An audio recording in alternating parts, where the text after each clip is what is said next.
car that we've done in various stages. It now is the 2.9 litre system which we'd set up on this built 355. We got to a place actually with this one where we were starting to make more power again than what I'd built the engine to see.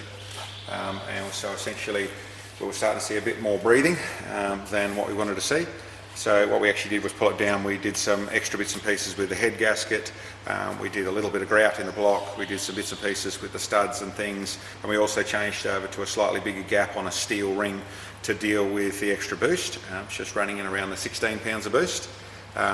Keep in mind it's just running on 98 octane fuel. This thing would make quite a bit more power with running a race fuel or E85 or that style of thing, but essentially that's what we did here. So that was the power on doing that.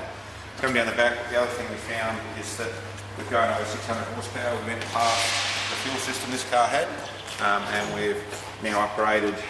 It had that system with just one fuel pump. Now you can see in behind there's a second fuel pump, so it's got the 2044s, twin lines and 2044s to go past the 600 into the 630s, 650s, or as this one was a 650. Now these are the power graphs of what we just saw out of the thing.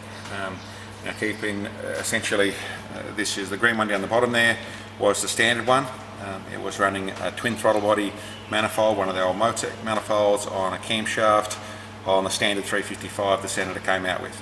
It was running okay power, but around the 270 river horsepower. We ripped that off, we put 2.4 litre system on just by itself with essentially the exhaust system it had, and just put on the 2.4 litre running only moderate boost and the 420 horsepower at the tyres. And as you can see right down the bottom, there was also a very big increase in torque. You know, we were talking over a 50% increase at 2000 revs, so 2000 RPM. That made a huge difference. The next level, the guy went through and wanted us to upgrade the engine, so we did our full basic 355 build, com heads, so 4-bolt mains, good crankshaft, good rods, forged pistons, did a full build like that, and as you can see that's a good increase everywhere again. We also stepped up the boost at the same time. But at that power level we were starting to run the little 2.9 pretty hard. We saw the 550 roughly horsepower at the tyres. With the retune, a bit more tweaking, it saw a bit more. It was up around the 580 horsepower at the tyres, 590, but it was really starting to push things pretty hard. With that, we went to upgrade to the 2.9 litre system. And as I said, we just went through and actually upgraded the engine a little bit stronger internally. The engine was built to be maximum of 600. We went past that, so just strengthened that engine a little bit more. Not a major build, but just pulled it to pieces, changed a few components, put it all back together. And as you can see, we're not squeezing it too hard at the moment. It's still essentially brand new, but the 650 horsepower at the tyres. Lots of torque everywhere, right from the get-go. It's a bigger engine. You know, you go back down to 1500 revs, and it's over 100 horsepower bigger than what it was as a standard engine.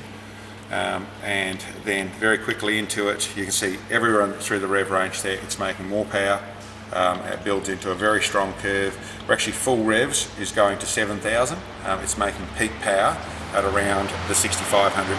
So super strong car. This thing's going to be pretty tricky to drive. It's making a lot of power, and who knows, the guy's talking about maybe putting on some good fuel later on. Okay, let's take this one for a drive.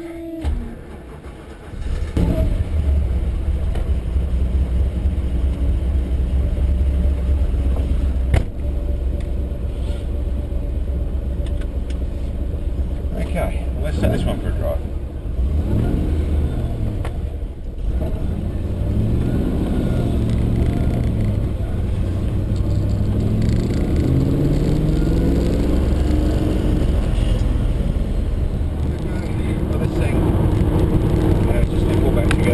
We saw the run of the dyno, 650 at the wheels.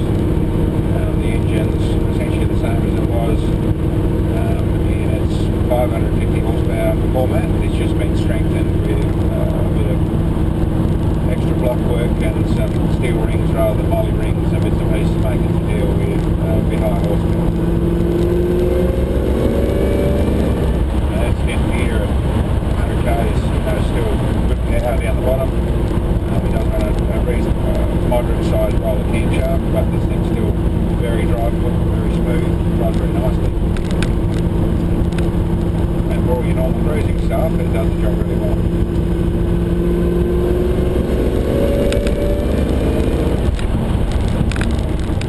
Come back down the gears and we'll just do a normal little takeoff. I won't worry about speeding too hard at first, even though this thing has 275 tyres on the rear of it on 9.5 inch or 10 inch rims. It still doesn't have any traction down the bottom there.